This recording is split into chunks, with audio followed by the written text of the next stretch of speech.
Hello दोस्तों, आज आपसे हम बात करने वाले हैं कुछ ऐसे चीज़ों के बारे में। उसके पहले आपको मैं नाम बताता हूँ, थोड़ा नाम पढ़ लेते हैं पहले। श्री राजीव दिलेर, हरिशंकर, ठीक है, और SHO, पुलिस SHO। नाम मुझे नहीं पता। ये 3 नाम जो मैंने बोले हैं, यह मुख्य रूप से जिम्मेदार हैं हाथरस के कांड के।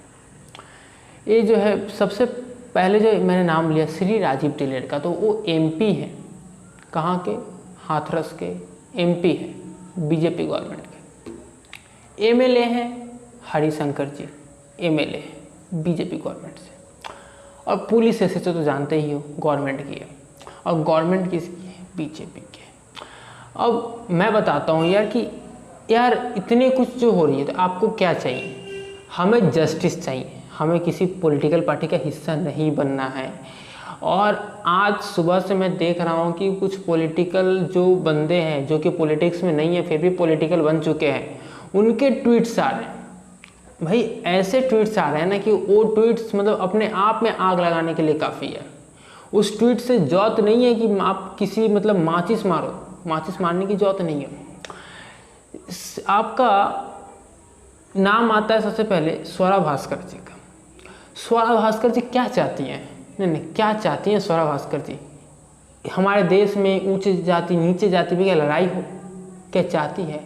हर बार उन्होंने उनके जो ट्वीट्स आए हैं, उस ट्वीट से लगता है कि हर ऊंचा जाति जो है वो नीचा जाति पर ये करता है, बोल सकते हैं आप, उस पर अपराध करता है। भाई आप देख लो, ऐसी ज़रूरी नहीं है। जो लोग ऐसे कुकर्म करते हैं वे इंसान नहीं है। जो लोग ऐसे कुकर्म करते हैं वो इंसान नहीं है। बहुत सारे जो ऐसे कुछ कांड किए उसमें आपको मुस्लिम्स भी मिलेंगे, हिंदू भी मिलेंगे, क्रिश्चियन भी मिलेंगे, सभी मिलेंगे।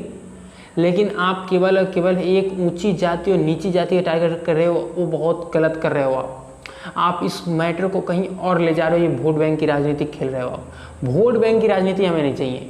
और एक बात बता दूं, अगर योगी आदित्यनाथ जी अगर अपना इस्तीफा दे दे तो क्या एक केस सॉल्व हो जाएगा? नहीं, एक क्या केस सॉल्व हो सकता है। क्यों? क्योंकि पहली बात मैं आपको कुछ कुत्तों के फोटो दिखाता हूँ। स्क्रीन पे आप देख सकते हैं 4 कुत्ते हैं। चारों कुत्ते के नाम मैं बोलता हूँ। पहला है संदीप, दूसरा है रामू, तीसरा है लवकुश और चौथा है रवि।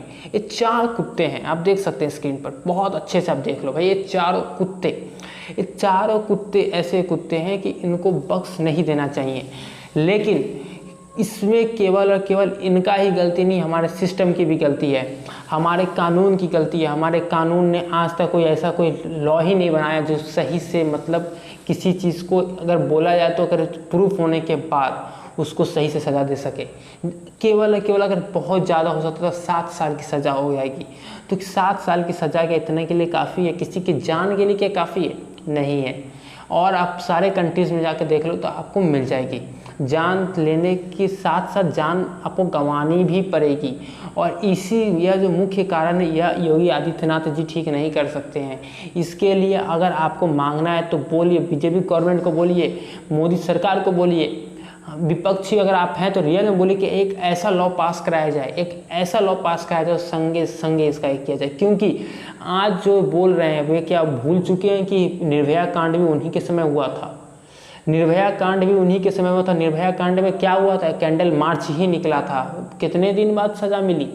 8 से 10 साल बाद सज़ा मिली, जो लगभग 8 साल बाद सज़ा मिली। कितने ही केसों में तो अभी तक सज़ा नहीं मिली और कितने केसों में तो पता ही नहीं चला। तो इसका जिम्मेदार कौन है? इसका जिम्मेदार है हमारा कानून। और कानून को संशोधन करने की बहुत ज़रूरत है, क्योंकि यार कानून जो होता है ना, वो समय के साथ आउटडेटेड हो जाता है। तो हम कैसे 1947 वाले कानून पर चल सकते हैं?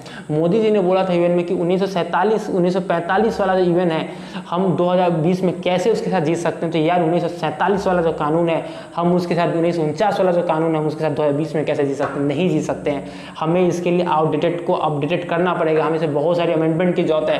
और इस अमेंडमेंट को केवल सरकार कर सकते हैं। और विपक्षी, मैं बोलता हूँ कि विपक्ष बनना है तो ऐसा बनो कि सरकार को वो काम करने के लिए बाध्य करो। सरकार से इस्तीफा मांग के फायदा नहीं है।